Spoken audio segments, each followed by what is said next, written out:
দেখতে গেলে এই সংসার বড়ই সুন্দর,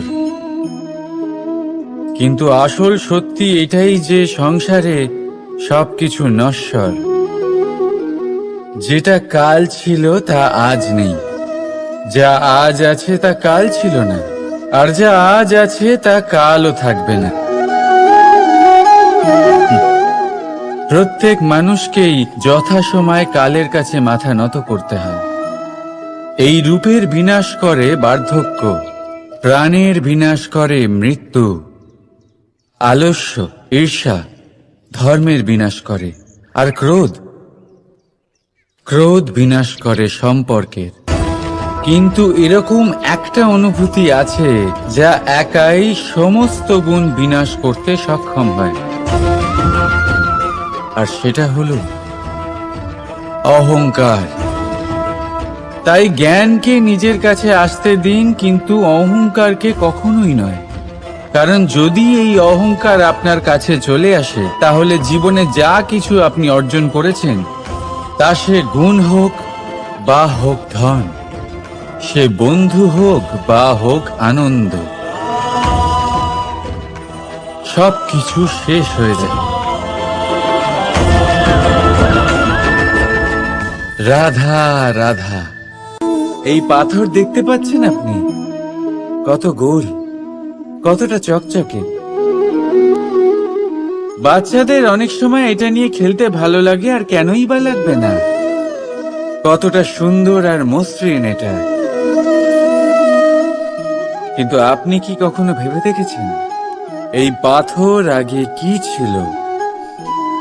কোনো বিশাল আকার পর্বত, কোনো বিশাল আকার পাথরের একটা বড় ভেঙে যাওয়া অংশ বিশেষ, যেটা কোনোভাবে নদীতে পড়ে নদীর ধারার সাথে বইতে থাকলো, মাটির সাথে ঘর্ষণ হলো, বালির কণার সাথে ঘর্ষণ হতে থাকলো, আর তারপর ধীরে ধীরে এই আকার পেল। এবার আমরাও এই পাথরের মতোই। তাই মনে রাখবেন, আপনার ব্যক্তিত্ব, আপনার এই স্বরূপ ঈশ্বরের দেওয়া কখনোই নয়। হ্যাঁ, প্রকৃতি অবশ্যই আপনাকে জন্ম দিয়েছেন, কিন্তু আপনি নিজে নিজের ব্যক্তিত্বের রচয়িতা, আর আপনি তা রচনা করেন কঠিন পরিস্থিতির মুখোমুখি হয়ে, সংকটের ধারা পার করে। তাই আপনিও এই পাথরের মতো নিরন্তর চেষ্টা করতে থাকুন, নিজের অস্তিত্ব বজায় রাখুন, এই অস্তিত্বকে মহান করতে থাকুন, আর আমার সাথে ভালোবেসে বলুন, রাধা রাধা। বর্ষাকালে যখন ভয়ানক বৃষ্টি হয়, তীব্র গতিতে যখন হাওয়া চলে, তখন আপনি নিশ্চয়ই দেখেছেন যে পাখিরা, যাদের বাসা মাঝে মাঝে ভেঙে পড়ে, নষ্ট হয়ে যায়। কিন্তু আপনি কি কখনো সেই পাখিদের বিলাপ করতে দেখেছেন? কখনো নয়। যখনই সেই বৃষ্টি থেমে যায়, তারা আবার একটু একটু করে খড়কুটো জোগাড় করে তাদের বাসা বানিয়ে ফেলে, নিজের সংসার সেই রকমই বানিয়ে দেয় যেমন আগে ছিল। এমন কেন? কারণ এই ঝড়ের তাণ্ডবের সাথে সেই পাখিদের কোনো বোঝাপড়া করারই নেই। তারা শুধু সেটাই করতে থাকে যেটা তাদের হাতে আছে, আর সেটাই হলো, আর এটাই হলো সুখী জীবনের মূল মন্ত্র। যেটা আপনার হাতে নেই, তা নিয়ে বিলাপ করে আপনার কোনো লাভ হবে না। মনোসংযোগ তাতেই করুন যা আপনার হাতে রয়েছে। যা বদলে গেছে তাকে আপনি আবার বদলাতে পারবেন না, কিন্তু যা আপনি বদলাতে পারবেন তাতে মনোসংযোগ করুন। এই জীবনে একটু ধনাত্মক হয়ে উঠুন, দেখবেন সব শুভ হবে। রাধা রাধা।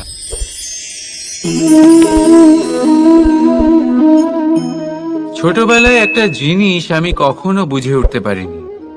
আমি সবসময় আশ্চর্য হয়ে থাকতাম যে এটা কি করে সম্ভব হতে পারে। ব্যাপারটা ছিল এরকম, আমি আমাদের গোয়াল ঘরে দেখতাম ভিন্ন ভিন্ন রং রূপের গাভী। কারোর রং কালো তো কারোর রং সাদা, কেউ খয়েরি তো কারোর রং বাদামি। এবার আমি দেখতাম কারোর কারোর শিং বড় তো কারোর এত ছোট যে দেখাই যায় না। কোনো গাভী আকারে ছোট ছিল তো কেউ একটু বড়, কিন্তু যখন সেই সব গাভী দুধ দিত তখন আমি দেখতাম সেই সব দুধ সমান, রং সমান, স্বাদ সমান, গুণও সমান, আর সমান পুষ্টিও। এবার আমি এটা বুঝতে পারতাম না। আমার দৃষ্টিতে তো সমস্ত গাভী আলাদা আলাদা ছিল। আমি ভাবলাম আমি মাকে জিজ্ঞেস করি। মাকে জিজ্ঞেস করলাম। মা আমাকে বললেন, কানাই, রং রূপ পাল্টালেও গাভীদের বাস্তবিকতা তো পাল্টায় না। গাভী তো গাভীই থাকবে। এবার আমি এটা বুঝতে পারি না যে মানুষ এটা আত্মসাৎ কেন করতে পারে না। দেখুন, রং, রূপ, জাত, ধর্ম, ভাষা, এই সবের উপরে হলো মনুষ্যত্ব। আর মনুষ্যত্বের একটাই ধর্ম, আর সেটা হলো প্রেম। তাই এই প্রেম আপনি সকলের সাথে ভাগ করে নিন, প্রেমের সাথে সকলের সেবা করুন। এই মনুষ্যত্বর অমৃত চেখে দেখুন, আর আপনি বুঝে যাবেন যে আমরা কেউ আলাদা আলাদা নই, আমরা সবাই সমান। রাধা রাধা। সাগর, কত বিশাল হয় এই সাগর! কি না করতে পারে এই সাগর! এক মুহূর্তের মধ্যে সব ধ্বংস করে দিতে পারে, প্রলয় ডেকে আনতে পারে, সংসার মুছে ফেলতে পারে। এই সাগর জীবন জ্যোতি নিভিয়ে দিতে পারে। কিন্তু এই সাগর যা মেটাতে পারে না তা হলো একজন তৃষ্ণার্তের তৃষ্ণা। অন্যদিকে এই ঘোড়া, যা এতটাই ছোট যে গোপিনীরা একসঙ্গে অনেকগুলো নিয়ে চলতে পারে, কিন্তু এই ছোট ঘোড়া অনেকের তৃষ্ণা মেটাতে পারে। এবার বলুন, জল সাগরেও আছে, আবার এই ঘোড়াতেও। তাহলে পার্থক্য কোথায়? এখানে পার্থক্য হলো তাদের আচরণের মধ্যে। একজন মাটির মধ্যে মিষ্টি জল ধরে রাখে, তো আরেকজন নিজের নোনা জলের আঘাতে যে কাউকে মাটিতে মিশিয়ে দিতে পারে। আপনি কি হতে চাইবেন? সাগরের নোনা জল হয়ে কারোর আশা চূর্ণ বিচূর্ণ করে দিতে, নাকি মিষ্টি জলের ঘোড়া হয়ে কারোর তৃষ্ণা মেটাতে? সিদ্ধান্ত আপনার। রাধা রাধা। কতবার এমন হয়, আপনি কোনো কাজ করার জন্য কাউকে দায়িত্ব দেন, কিন্তু সেই ব্যক্তি সেই কাজ সম্পন্ন করতে পারে না, অসম্পূর্ণ রেখে দেয়, অথবা ঠিকভাবে করতে পারে না। এবার এই পরিস্থিতিতে কি হয়? আপনি ক্রুদ্ধ হয়ে যান, তার উপরে আপনি রেগে যান, তাকে তিরস্কার করেন, আর তারপরে সেই কাজ সম্পন্ন করতে আপনি নিজেকেই নিযুক্ত করেন, আর শেষ পর্যন্ত সেই কাজ সম্পন্ন হয়েই যায়। এবার এই বিষয়ে সমস্যা সেই ব্যক্তির চেষ্টায় নয়, সমস্যা আপনি যে সেই ব্যক্তিকে ভরসা করলেন তার ছিল। আমরা অন্যের প্রতি ভরসা করাকে প্রথম পদক্ষেপ বানিয়ে, আর নিজের উপরে বিশ্বাসকে শেষ সম্বল। কিন্তু তার বদলে এটাই হওয়া উচিত যে নিজের উপরে ভরসাকে আমরা প্রথম পদক্ষেপ বানাই, তাকে নিজের সহায় মানতে হবে। যদি আপনি এমন করেন তাহলে পরিণাম আরো সুখকর, আরো আনন্দদায়ক হবে। তাই মনে রাখবেন, এই সংসারে আপনার সব থেকে বড় ভরসা আর কেউ নেই। এই সংসারে আপনার সব থেকে বড় রক্ষাকর্তা আর কেউ নেই, বরং আপনি নিজেই। রাধা রাধা। আসুন আপনাকে একটা প্রশ্ন করছি, সোনা আর লোহার মধ্যে তফাৎ কি? এবার বেশিরভাগ লোকের উত্তর এটাই হবে যে সোনা বহুমূল্য, সোনার মূল্য লোহার থেকে অনেক বেশি। এটা ঠিক, কিন্তু আমাদের এটা ভোলা ঠিক হবে না যে সোনা আমাদের সাজগোজের কাজে লাগে, আমাদের আরো বেশি সুন্দর দেখায়। অন্যদিকে লোহা সেই সৈনিকদের ঢাল ও তলোয়ার হয়ে তাদের রক্ষা করে, যারা আমাদের প্রাণকে রক্ষা করেন। এই সৈনিক না থাকলে আমাদের প্রাণও থাকবে না। এবারে বলুন, সোনার মূল্য বেশি হওয়াতে কি লোহার মূল্য কমে যায়? কখনোই নয়। ঠিক সেইভাবে এই জীবনে আপনি যতই চেষ্টা করুন, কিছু না কিছু এমন থেকে যাবে যা আপনি কখনোই পাবেন না। আর সেই কারণে নিজেকে অক্ষম মনে করা অনুচিত। হতে পারে আপনার কাছে সেই গুণ আছে যেটা সংসারে আর কারোর কাছে নেই। সেই গুণটাকে চিনুন, সেটাকে বাড়ান আর সেটাকে ব্যবহার করুন। তাই মনে রাখবেন, সংসারে প্রত্যেকটা ব্যক্তি বিশেষ হয়, আর এই সংসারে সবাই সবকিছু পায় না। নিজেই দেখে নিন, সোনাকে যে দোকানে সাজিয়ে রাখা হয়, সেই দোকানের তালা লোহা দিয়ে তৈরি হয়। রাধা রাধা। সংসারে সব থেকে বেশি দামি কি, সব থেকে বেশি মূল্যবান কি? কেউ বলবে সোনা, কেউ বলবে রত্ন, কেউ বলবে মুক্ত, কেউ বলবে মানিক। এগুলো কতটা মূল্যবান? ধরুন, কিছু সোনার মুদ্রা দিয়ে আমরা মুক্ত কিনতে পারি, কিছু মুক্ত দিয়ে একটা মানিক, কিছু মানিক দিয়ে কিনতে পারি একটা হীরে। কিন্তু এই জগতের সমস্ত ধন খরচ করেও একটা জিনিস আমরা কিনতে পারবো না, আর তা হলো একটা মুহূর্ত। কি হলো?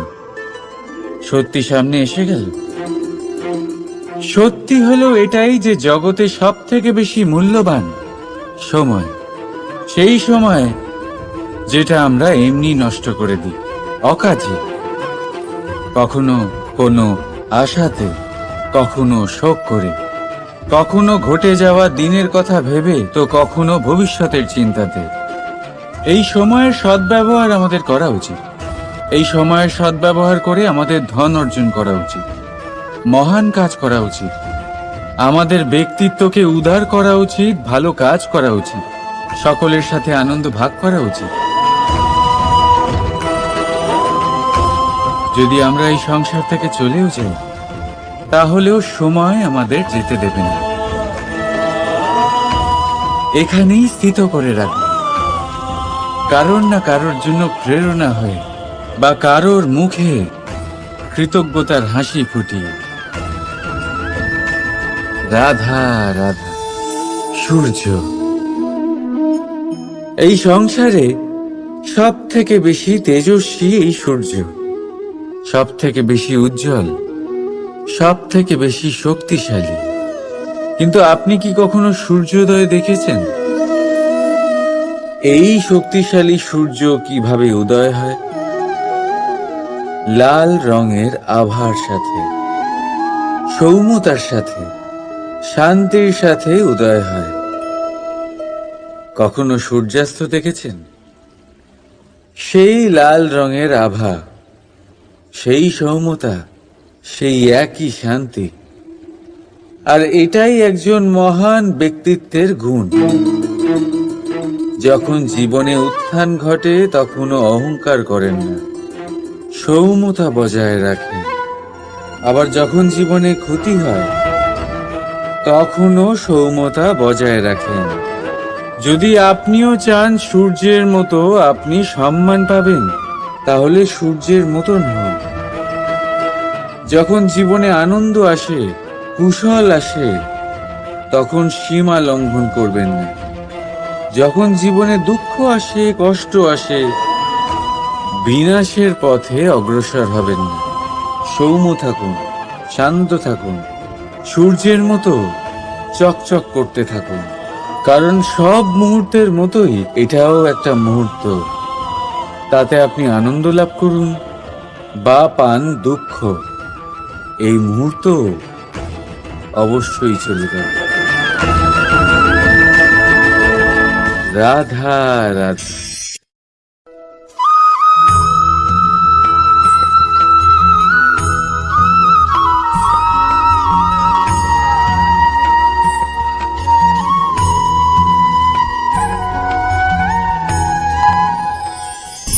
আপনি ওই কথাটা নিশ্চয়ই শুনেছেন, যখন ভগবান একটা দরজা বন্ধ করেন তখন অন্যদিকে অনেক দরজা খুলে দেন।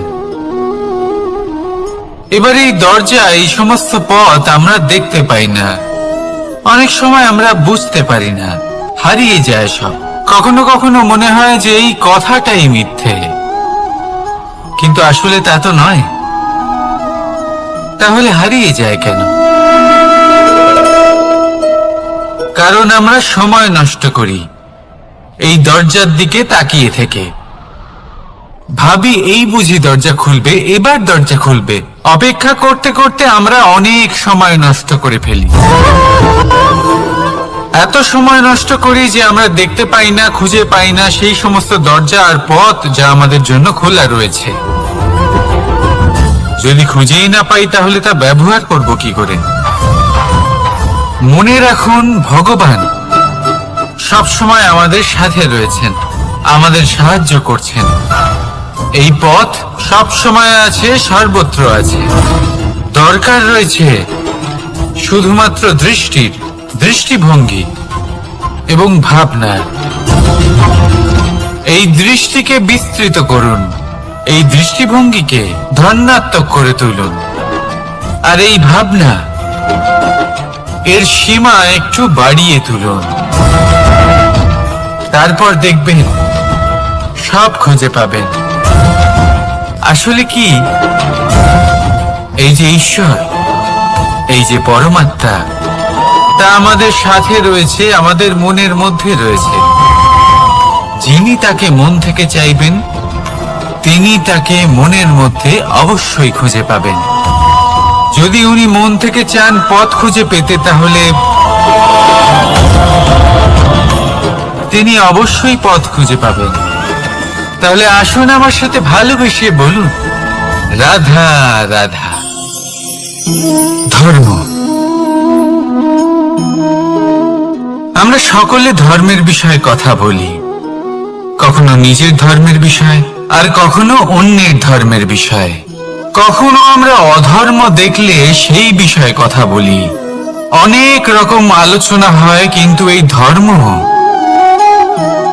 ধর্ম আসলে কি, সেটা কি কেউ বোঝে? যদি আমি আপনাকে উত্তর দিই, এই উত্তর সরল।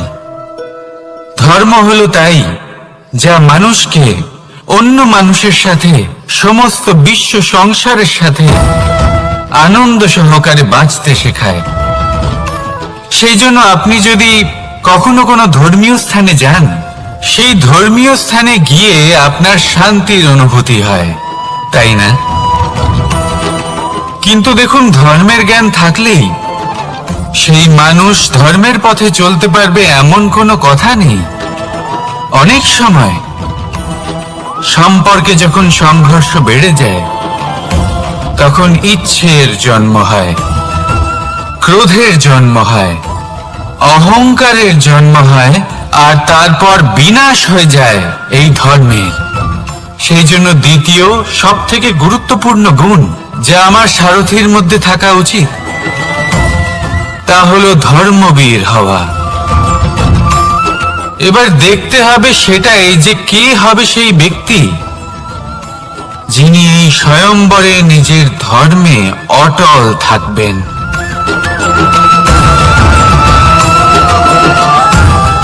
কারণ সেই ব্যক্তি এই সংসার থেকে সরে এসে ধর্মের পুনঃস্থাপনের এই মহাকার্যে আমার সারথি হতে পারবেন। তাহলে আসুন আমার সাথে ভালোবেসে বলুন, রাধা রাধা।